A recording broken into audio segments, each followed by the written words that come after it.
Bonsoir à tous, bienvenue dans ce journal. Au sommaire de cette édition d'information. Blocage au sein du RPG Arc-en-Ciel. Le professeur Alpha Condé est-il un frein pour le parti? Des voix s'élèvent pour la restructuration du navire jaune. Des membres de l'ancien parti au pouvoir demandent l'organisation rapide du congrès pour éviter la dissolution pure et simple du parti Arc-en-Ciel.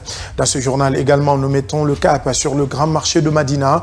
À moins de 2 semaines de la fête de Ramadan, ce poumon économique de la Guinée est en pleine effervescence. Entre flambée des prix et rareté des clients, les commerçants s'inquiètent. Vous les entendrez dans ce journal. Et puis, à la suite du Niger et du Burkina Faso, le Mali annonce aussi son retrait de l'Organisation internationale de la francophonie. Selon les autorités maliennes, l'OIF n'a pas accompagné le pays dans la réalisation des aspirations légitimes de son peuple depuis le début de la transition. Elle aurait plutôt imposé des sanctions sélectives et porté atteinte à la souveraineté nationale. Voilà pour le sommaire.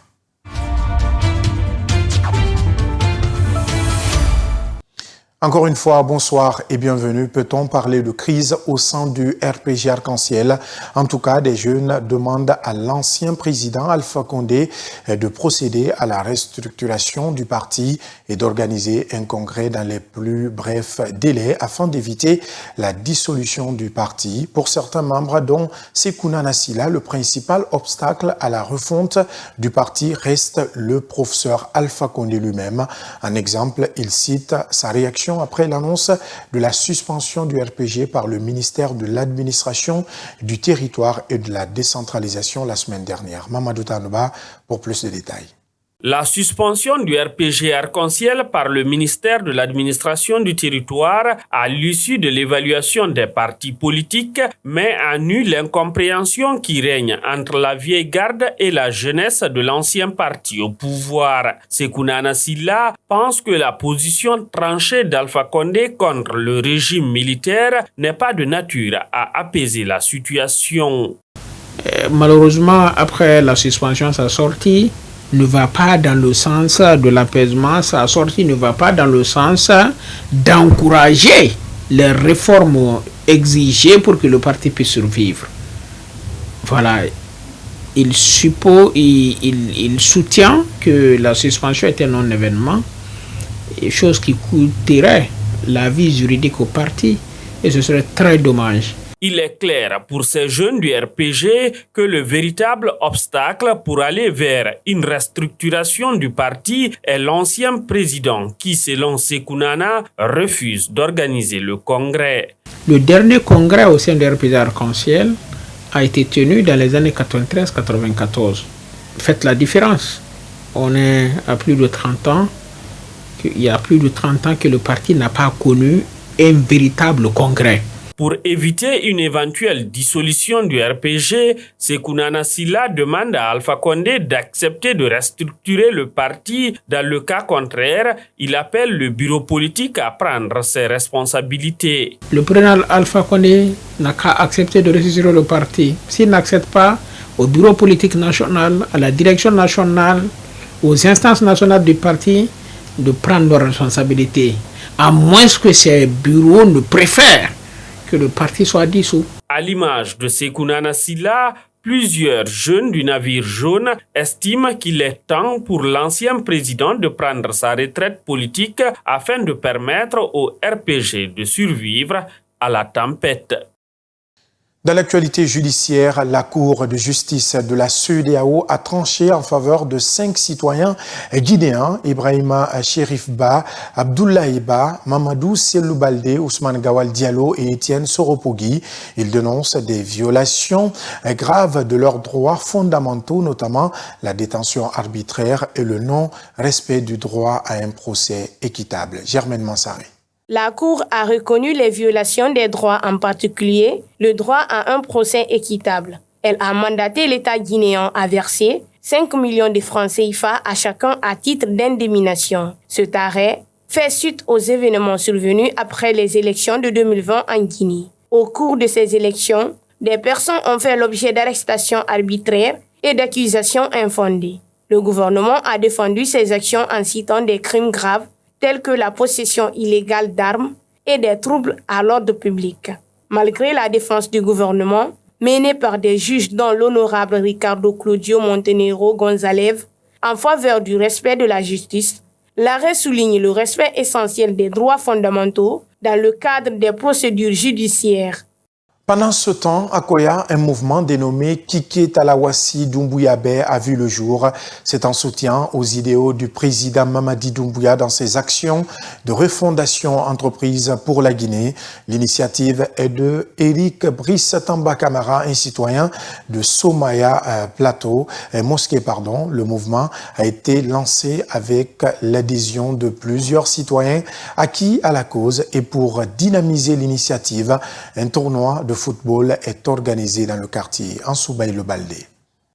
Les membres du mouvement Kike Talawasi Doumbouya Bay se rencontrent dans la joie au domicile de l'initiateur. Chacun exprime son sentiment de félicitation et d'encouragement de faire partie du mouvement. Leur objectif est d'accompagner la refondation entreprise par le CNRD et son président, le général Mamadi Doumbouya. Ce dimanche 16 mars 2025, l'initiateur du mouvement et son équipe font découvrir leur vision à des personnalités bien connues du quartier Somaya Mosquée dans la commune de Koya. Bien accueillis partout où ils sont allés, Eric Brice Tamba Camara a bénéficié des soutiens et des adhésions. Ma famille et moi, nous adhérons tous à ce mouvement. Et comme je l'ai précisé, ce n'est pas qu'une simple adhésion. Nous adhérons entièrement et en décidant de nous impliquer pour le développement de notre secteur, pour le développement de notre quartier, pour le développement de notre préfecture et pour le développement de notre pays, comme le prévoit déjà le président Mamadi Doumbouya. De même chose de soutenir le président de la République, le général Mamadi Doumbouya. Le mouvement aussi soutient le président de la République, le général Mamadi Doumbouya. Par là, on est dans le même objectif. Et c'est mon soutien aussi. S'il arrive à soutenir ce président que moi j'aime, j'ai tout mon sentiment de son côté. Vraiment, je le soutiens et je l'encourage encore de plus. Les citoyens de Somaya Mosquée, attirés par la volonté manifeste du mouvement Kike Talawasi Doumbouya Bay, ont organisé un tournoi doté du trophée Eric Brice Tamba Camara, initiateur du mouvement. Accompagné de plusieurs de ses collègues membres du mouvement, l'Office du terroir est venu donner le coup d'envoi de l'ouverture de la compétition. Eric Brice Tamba Camara a exprimé sa vision en soutenant le général Mamadi Doumbouya et le CNRD. Ce tournoi, qui est doté du fameux trophée Eric Brice Tamba Camara, représente bien plus qu'une simple compétition sportive et intellectuelle. Il incarne des valeurs essentielles. Avec sa tête, le général de corps d'armée Mamadi Doumbouya. Le mouvement Kike Talawasi Doumbouya Bay, dont vous voyez associé à l'effigie du chef de l'État, est une expression de satisfaction et d'adhésion populaire et massive des dignes fils et filles de Koya aux idéaux du CNRD. L'équipe du mouvement Kike Talawasi Doumbouya Bay a profité de cette journée pour faire une tournée dans la ville de Koya pour faire connaître leur structure aux populations. Des affiches où Eric Brice Tamba Camara apparaît aux côtés du président Mamadi Doumbouya sont visibles dans les rues de Koya. Leur volonté est de faire adhérer l'ensemble des populations de la préfecture à ce mouvement. Et cette information, Dr Edouard Nyakouilama, ancien ministre des Affaires étrangères, de la Santé et de l'Hygiène publique sous Alpha Condé, est décédé dans la matinée de ce 18 mars 2025 à l'hôpital de l'Amitié sino-guinéenne.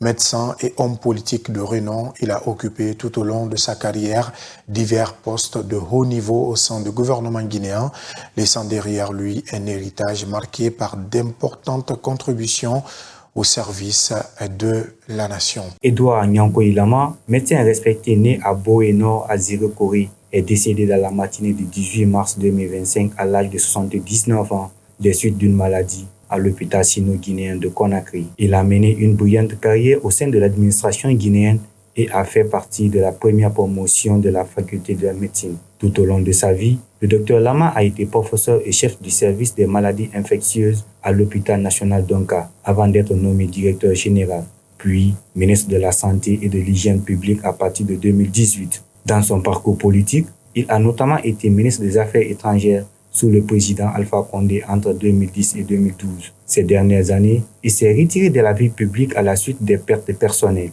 notamment le décès de son épouse 2 mois avant le sien, un décès qui l'a profondément marqué. Le Dr Lama laisse derrière lui 5 enfants dont un fils. Il repose actuellement à la morgue de l'hôpital sino-guinéen. Et donc, à son âme. Amen.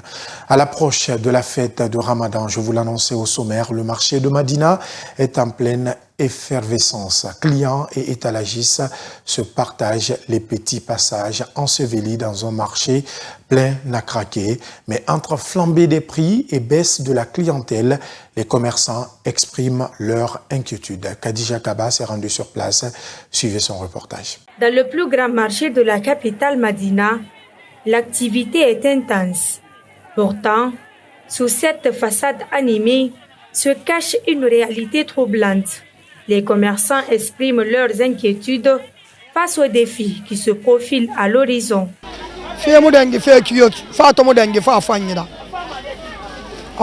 La situation est préoccupante. Les ventes stagnent et le marché semble inexistant. Bien que nous ayons contracté des emprunts pour constituer des stocks, nous sommes confrontés à une baisse de la fréquentation de la clientèle. L'approche des fêtes est généralement synonyme d'excitation et de frénésie d'achat. Mais cette année semble différente, car les gens ont du mal à s'engager. Les consommateurs expriment leur frustration face à la hausse des prix qui affecte de manière significative leur capacité à acheter des biens essentiels. Aujourd'hui, je suis là pour faire les achats pour mes enfants, mais franchement, tout est devenu cher.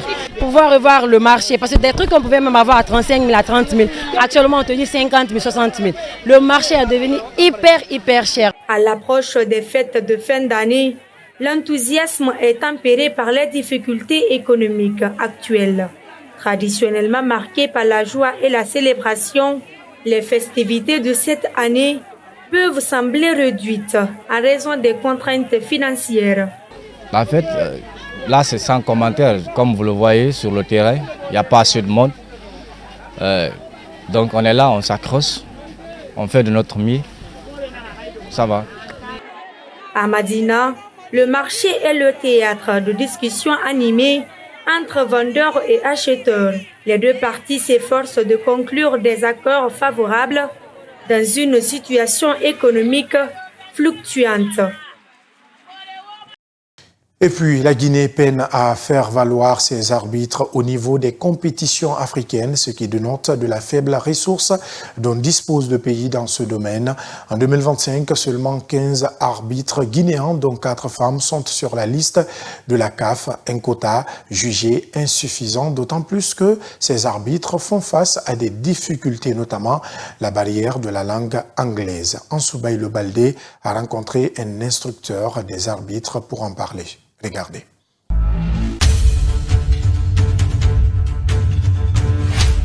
La Guinée bénéficie bien du quota des arbitres internationaux avec un nombre de 15 dans le football en 2025. Ce quota est celui qui est octroyé à tous les pays par la FIFA, selon Ibrahima Soriso, instructeur des arbitres et président de la commission régionale des arbitres de Conakry. Nous avons 15 arbitres internationaux, 4 dames, dont une est en état de famille, Fantagbe Kaba, donc 3 en activité. Et au niveau des hommes, nous avons 4 arbitres centraux et 7 arbitres assistants, ce qui fait 11 hommes et 4 femmes, ce qui donne 15 arbitres internationaux au compte de la saison 2025. C'est le quota, c'est le même quota dans presque tous les pays. Aujourd'hui, la CAF, en collaboration avec la FIFA, ont plus que tendance à diminuer le nombre d'arbitres, le quota dans les pays. Mais les arbitres guinéens peinent à être dans les compétitions africaines de football pour faire leur travail. Cela est lié à beaucoup de facteurs, notamment le problème de la langue anglaise et celui relatif à l'utilisation de la VAR, explique Ibrahima Soriso. Et la CAF est stricte là-dessus. Sur les arbitres qui peuvent utiliser la technologie de la VAR peuvent faire les compétitions qu'elle organise parce que presque toutes ces compétitions sont des compétitions avec la VAR. Ensuite, nous avons un autre problème qui est lié à la maîtrise et à l'utilisation de la langue anglaise, qui est un facteur déterminant dans les grandes compétitions. Et nos arbitres ont ce problème un problème linguistique. Le travail d'arbitre de football est un travail de longue haleine, précise Ibrahima Soriso. Selon lui, au niveau régional, la Guinée est bien représentée dans les compétitions. Il reste désormais sur le plan continental pour voir les arbitres guinéens assurer leur mission. Le département des sports et la Fédération guinéenne de football sont alors interpellés pour faire face à cette situation. Dans le volet sport, toujours en réponse à une demande de la Fédération guinéenne de football, le département de la sûreté et de la sécurité de la Confédération africaine de football a lancé un atelier de formation de 3 jours en Guinée. Objectif, renforcer la sécurité dans les stades et lutter contre les violences lors des rencontres sportives. Cette initiative vise également à doter les forces de sécurité de nouvelles stratégies pour mieux encadrer les matchs et garantir la sérénité des spectateurs. Hassan Diallo et Ousmane Kamara pour le compte-rendu. C'est dans le but de combattre les violences dans les stades en Guinée que la Fédération guinéenne de football a entamé cet atelier de formation avec l'appui du département de la sûreté et de la sécurité de la Confédération africaine de football CAF. Des représentants des 14 clubs du championnat national de Ligue 1 Guico Press, les directeurs des stades et les membres de la commission sécurité de la FGF ainsi que des représentants des ligues régionales sont les bénéficiaires. Ils seront outillés sur les techniques de sécurisation et du maintien de l'ordre dans les différents stades du pays. Vous savez que les violences dans les stades sont récurrentes aujourd'hui lors de nos compétitions et parfois il y a des bousculades qui sont perpétrées parce que tout simplement le dispositif de sécurité qui devait y être ne l'a pas été et c'est pourquoi, comme toute activité d'ailleurs, il faut un apprentissage, il faut un certain dispositif qui soit conforme aux standards internationaux en matière de sécurité. Et c'est pourquoi la Fédération tire les leçons de tous les événements qui se sont passés dans notre pays et dans les différents stades. Cet atelier s'inscrit dans le cadre d'un projet visant à renforcer les compétences en matière de sécurisation des stades afin d'améliorer le niveau des stadiers guinéens. L'approche est de les permettre de gérer les foules et organiser minutieusement la sécurité des matchs de football. Ensemble avec la Fédération guinéenne de football, nous sommes ici, comme l'a dit le secrétaire général, pour mieux outiller la fédération et les acteurs de la sûreté et de la sécurité ici au niveau de la Guinée pour avoir une nouvelle approche dans la gestion des foules, dans l'organisation des matchs de football. En tout cas, c'est l'objectif primaire que nous avons lancé depuis juillet de l'année dernière, 2024, à travers l'Afrique. Et aujourd'hui, la Guinée est à l'honneur. Créé le 3 février 2019, le département de la sûreté et de la sécurité de la CAF a pour mission d'établir des normes et bonnes pratiques en matière de sûreté et de sécurité dans les stades à travers l'Afrique. Cet atelier s'inscrit dans cette dynamique en renforçant les capacités des acteurs chargés de la sécurité des infrastructures sportives guinéennes. Je vous l'annonçais également au sommaire, après le Niger et le Burkina Faso, c'est au tour du Mali d'annoncer son retrait de l'Organisation internationale de la francophonie OIF. Selon les autorités maliennes, depuis le début de la transition, l'OIF n'a pas accompagné le pays dans la réalisation des aspirations légitimes de son peuple. Au contraire, elle aurait imposé des sanctions sélectives et porté atteinte à la souveraineté nationale. Bamomed. Le Mali a annoncé ce mardi 18 mars son retrait de l'Organisation internationale de la francophonie OIF à la suite de décisions similaires prises par le Niger et le Burkina Faso. Le ministère malien des Affaires étrangères a invoqué l'incompatibilité avec les principes constitutionnels et la souveraineté de l'État pour justifier son départ. Le Mali a été suspendu de l'OIF en août 2020 après qu'un coup d'État militaire a destitué le président Ibrahim Boubacar Keïta, dont l'administration s'est heurtée à des crises persistantes. L'organisation avait précédemment appelé à sa libération et au rétablissement d'une gouvernance civile tout en maintenant certains efforts de coopération au profit des civils. Le 17 mars, les pays alliés que sont le Burkina Faso et le Niger ont également déclaré leur retrait de l'OIF. Avec le Mali, ces pays gouvernés par des régimes militaires ont choisi de rejeter les alignements précédents avec la France en faveur de l'affirmation de leur souveraineté. En Mauritanie, pour terminer, une série d'opérations ciblées vise les étrangers, notamment ceux originaires de l'Afrique de l'Ouest, comme le Sénégal, le Mali et la Guinée.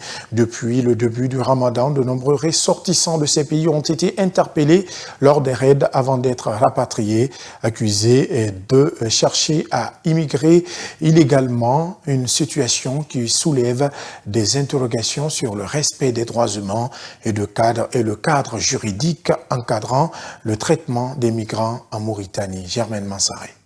De nombreux Guinéens résidant en Mauritanie ont été confrontés à des circonstances désastreuses. Initialement, à la recherche d'un avenir meilleur, ils sont devenus la cible d'activités d'immigration clandestine. Les autorités ont poursuivi ces personnes, les forçant à franchir les frontières du Sénégal et du Mali dans des conditions difficiles et humiliantes.